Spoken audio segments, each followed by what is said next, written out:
So a seminary is a training college really for young men who are training to be priests. It has two functions usually. It is somewhere where they can stay and also somewhere where they can study. In the late 60s there were quite large numbers of students for the priesthood, so it was necessary to have somewhere reasonably large. It was also felt in those days that that period of formation for the priesthood should be almost monastic, really, so that the students should be away from the noise and the distractions of city life. And the architects who were called in under the famous Jack Coyer were favourites of the church at the time. They were avant-garde architects at the kind of cutting edge of design, very modernist, very brutalist in their style.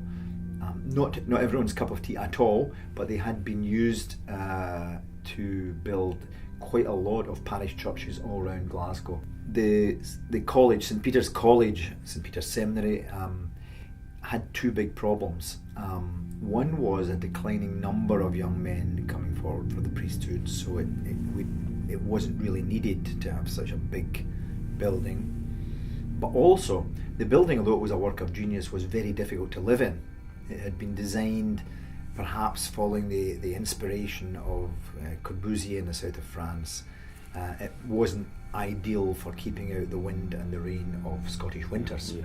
So from day one, really, it was beset with all sorts of problems of leakage, of wind ingress, of problems with the concrete, cold, damp, very difficult, very unpleasant for the students to live in, and hugely expensive to maintain.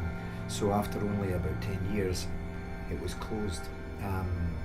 For more than 30 years, it has really lain vacant, a masterpiece in search of a function. There have been countless attempts by developers, arts groups, charities.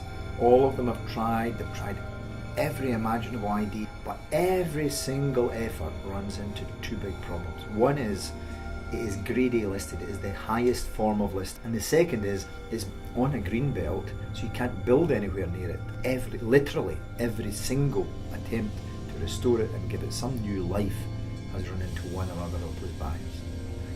It is certainly not a tourist attraction.